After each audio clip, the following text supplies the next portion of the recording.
Muli na namang umiinit ang crypto market at si XRP po ang sentro ng usapan. Maraming traders ngayon ang nahahati sa pagitan ng pag-asa at takot. Habang patuloy po ang excitement sa rally ni XRP, may mga analyst na nagbababala o nagbibigay po ng warning na baka papalapit na po tayo sa matinding correction.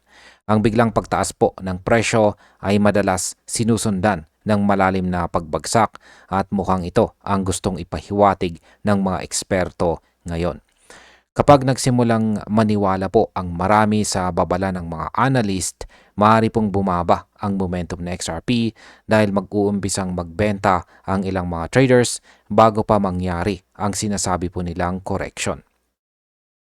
Yan po ang siyang ating pag-uusapan sa video na ito, pero bago po tayo magpatuloy ay pakibasa na lamang po muna ang disclaimer dito po sa ibaba ng ating screen.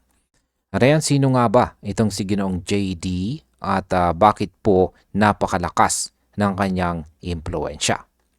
Yan, at ang sabi po rito tungkol dyan ay one voice resonating strongly amid the noise is that of JD, a respected market analyst whose previous predictions about XRP's price movements have proven remarkably accurate.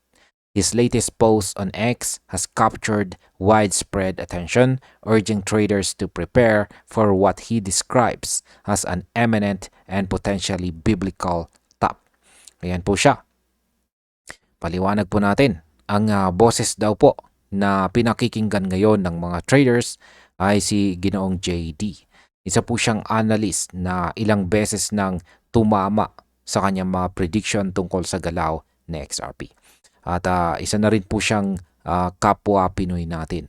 Yan, kitang-kita naman po natin dito sa kanyang profile ang ating Philippine flag.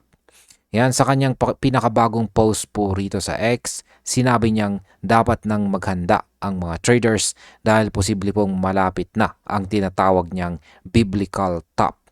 Ibig pong sabihin niyan ay baka nasa tuktok na ng cycle sa XRP at anumang oras ay pwedeng magsimula ang pagbaba. Sa market impact, ang ganito pong pahayag mula sa kilalang analyst ay pwede pong mag-trigger ng short-term profit taking na posible pong magdulot ng pansamantalang pagbaba ng presyo ng XRP. Paano naman po nakilala si Ginoong JD sa XRP community? Yan, sabi po rito ay JD's credibility within the XRP community stems from his consistent record of calling market swings with precision. Earlier this year, his warnings of an impending drop in XRP materialized when the token plunged sharply after a period of overextension, validating his technical outlook at the time.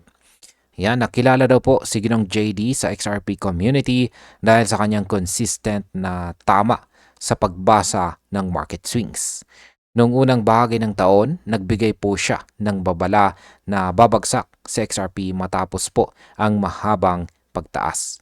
At nangyari nga ito, biglang bumagsak po ang presyo matapos maabot ang overextended zone. Dahil dito, mas lalo po siyang naging respetado ng mga traders na umaasa sa technical analysis. Sa market impact, dahil napatunayan na ni Ginong JD ang kanyang accuracy, bawat post po niya ngayon ay may kakayahang baguhin ang sentiment ng market at maka-impluensya sa mga desisyon ng traders. Ano naman po ang bago sa kanyang babala ngayon? Ayan, sabi rito, now, JD has issued another statement that carries the same intensity and conviction. While he stops short of naming a precise price level or date, his message implies that XRP and the broader market could soon experience an inflection point that separates disciplined traders from speculative dreamers. Ayan, sa kanyang bagong pahayag po rito, hindi po binanggit ni Ginong JD ang eksaktong presyo or petsa, pero malinaw po ang kanyang mensahe. Ayon po sa kanya, papalapit na ang isang malaking turning point kung saan makikita kung sino ang may disiplina at sino ang puro pag-asa lamang. Sa madaling sabi, oras na para maging matalino at huwag pong umasa na lang sa hype ng market. Sa market impact, kung tama po si Ginong JD, maaaring magkaroon po ng shift sa market behavior kung saan mas maraming traders ang magfo-focus sa profit taking kaysa sa long-term holding na maaari pong magpabagal sa kasalukuyang momentum ng XRP. Ano naman ang ibig sabihin ng kanyang mensaheng smart money? Ayan, sabi po rito ay although wrapped in a vivid language, JD's post carries a serious undertone, a call for traders to have a clear take profit strategy. His use of the term smart money points to the market's cyclical nature, where institutional players often offload positions at euphoric highs, leaving retail traders holding depreciating assets after the reversal. Yan, ang smart money na tinutukoy po ni Ginong JD ay mga malalaking players or institution na marunong pong lumabas sa tamang oras. Kapag nasa tuktok na ang market, sila ang unang nagbebenta para makuha ang kita bago bumagsak ang presyo. Kaya ang kanyang mensahe ay simple pero matindi. Dapat may malinaw po tayong take profit plan at huwag po tayong umasa na tuloy-tuloy lang ang rally.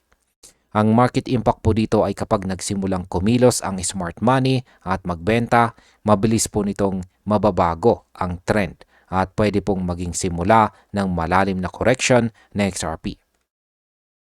Sunod na tanong ay paano naman po naaapektuhan ng psychology ng traders ang presyo? Sabi po rito ay this isn't merely a forecast. It's a behavioral insight.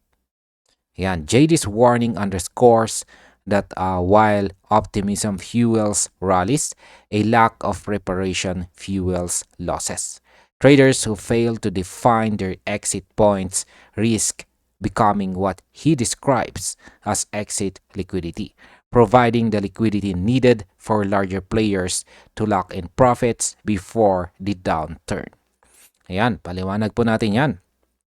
Ang babala daw po ni Ginong JD ay hindi lang tungkol sa presyo kundi sa ugali ng mga traders. Kapag sobra tayong positibo at wala pong plano kung kailan lalabas, nagiging exit liquidity tayo para sa mga malalaking players. Ibig pong sabihin tayo ang bumibili habang sila ay nagbebenta. Kaya ang tunay po na kalaban dito ay hindi lang market, kundi ang ating emosyon.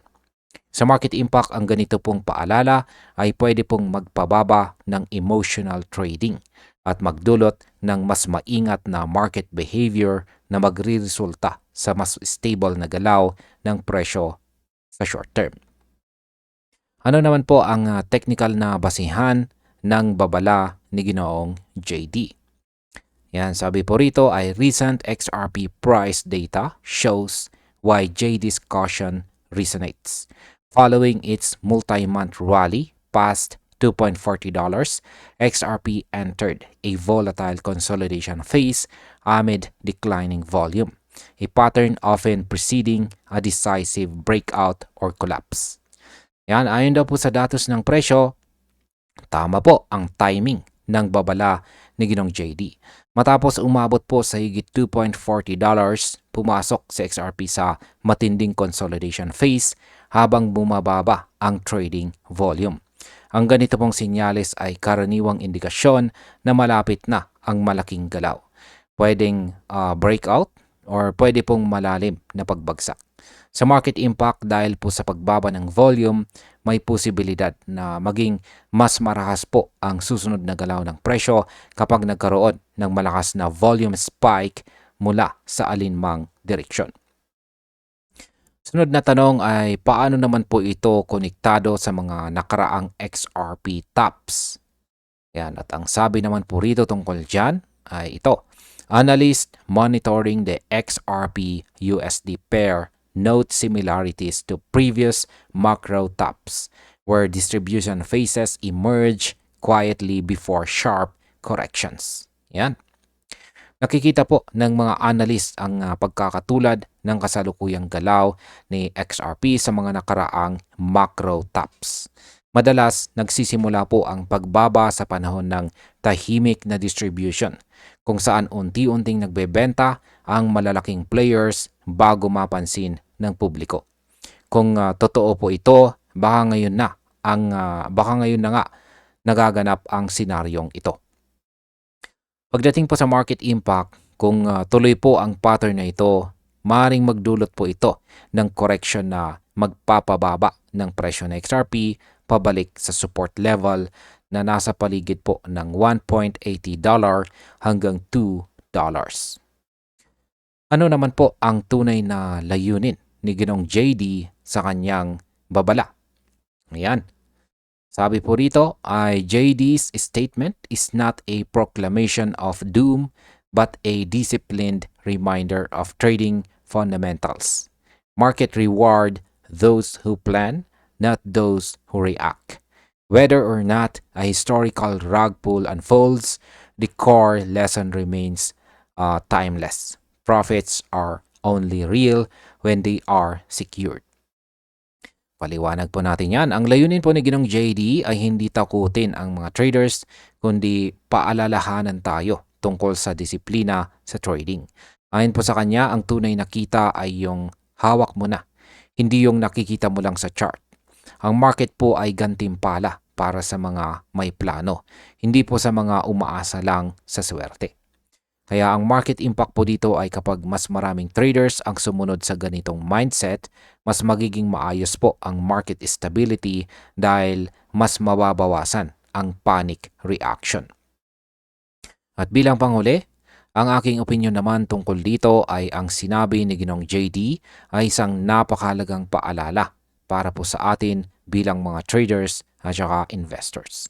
Sa panahon ngayon na marami pong hype sa crypto market, madaling madala sa excitement at makalimutang magplano. Pero gaya po ng sinabi niya, ang pagiging handa ay mas mahalaga kaysa sa paghula. Maaring totoo po ang babala niyang paparating ang biblical top. Pero kung may disiplina po tayo sa pag-manage ng ating risk, hindi po tayo matitinag. Si XRP po ay nasa delikadong punto kung saan ang susunod na galaw ay pwede pong magbago ng direksyon ng buong altcoin market. Kaya habang naghihintay po tayo ng malinaw na signal, ang pinakamahusay po na hakbang ay ang manatiling alerto at handa sa anumang mangyari. At ayun, hanggang dito na lamang po tayo sa video na ito mga ka-crypto. Maraming salamat sa panonood.